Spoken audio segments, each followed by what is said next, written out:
Hello friends, हमारा course चल रहा है C++ प्रोग्रामिंग लैंग्वेज और हम पहुंच चुके हैं लेक्चर नंबर 6 पे। आज का हमारा टॉपिक है principles of object oriented programming. सबसे पहले हम समझते हैं प्रिंसिपल क्या होता है। ये स्ट्रक्चर देख के सबसे पहले आपको क्या ध्यान में आता है? ये पूरा स्ट्रक्चर ये 3 पिलर के बेस पे बना हुआ है। ये पूरा स्ट्रक्चर ये 3 पिलर के बेस पे खड़ा है। ये जो तीनों पिलर है जिसके ऊपर ये पूरा स्ट्रक्चर बना हुआ है उसको हम बोल सकते हैं प्रिंसिपल। तो व्हाट इज प्रिंसिपल? प्रिंसिपल वो चीज है जिसका यूज करके पूरी चीज डिजाइन होती है, उसको बोला जाता है पिलर या principal.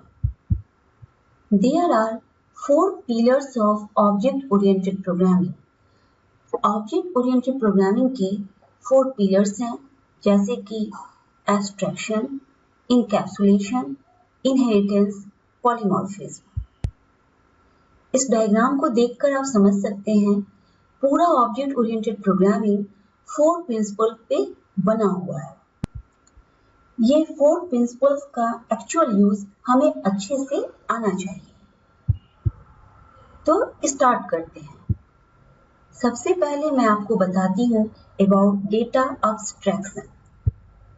It is the act of representing the essential feature without knowing the background details.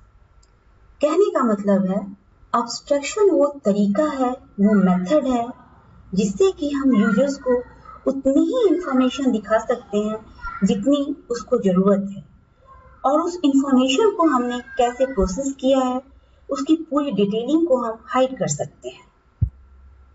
We can show only necessary information and can hide the unnecessary part.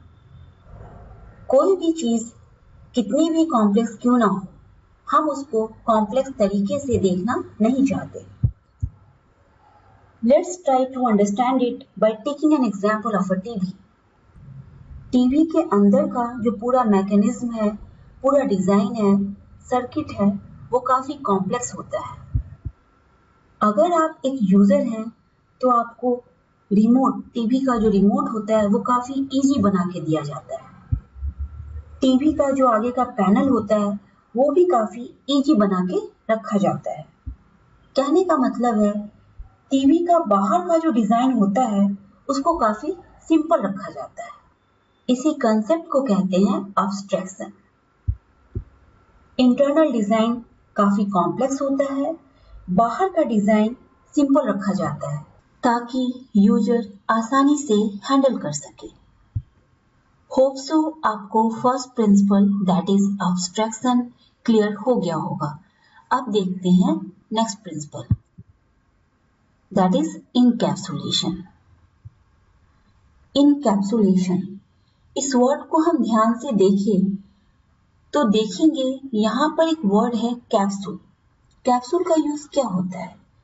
Capsule हम यूज करते हैं क्योंकि उसमें हमको कुछ मेडिसिन पैक करना होता है और उस मेडिसिन को हम प्रोटेक्ट करना चाहते हैं। इसको हम बोलेंगे इनकैप्सुलेशन। इसी कंसेप्ट का यूज करके किसी भी ऑब्जेक्ट ओरिएंटेड प्रोग्रामिंग लैंग्वेज में क्लास बनाई जाती है।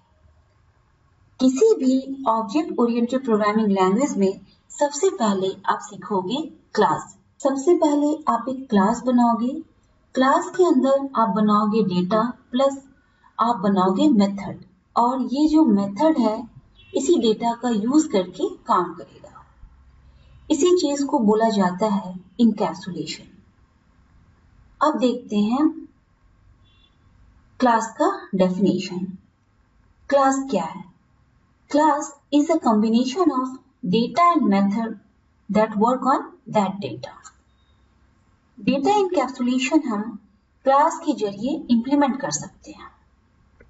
होप सो आपको इनकैप्सुलेशन समझ आ गया होगा।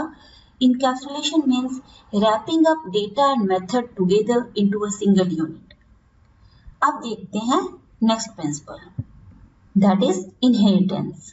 इनहेरिटेंस थर्ड प्रिंसिपल है ऑब्जेक्ट ओरिएंटेड प्रोग्रामिंग का। अब देखते हैं इनहेरिटेंस क्या होता है। The capability of a class to derive properties and characteristic from other class is called inheritance. कहने का मतलब है प्रोग्रामिंग वर्ल्ड में एक क्लास से हम इनहेरिट करवाना चाहते हैं उसकी प्रॉपर्टीज और बिहेवियर एक दूसरी क्लास में, तब इनहेरिटेंस काम आता है। रियल लाइफ एग्जाम्पल है इनहेरिटेंस का child and parents. Child inherit some feature of their parents and also add some feature of their own.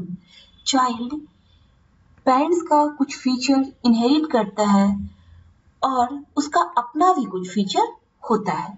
इसी कंसेप्ट को कहते हैं इनहेरिटेंस।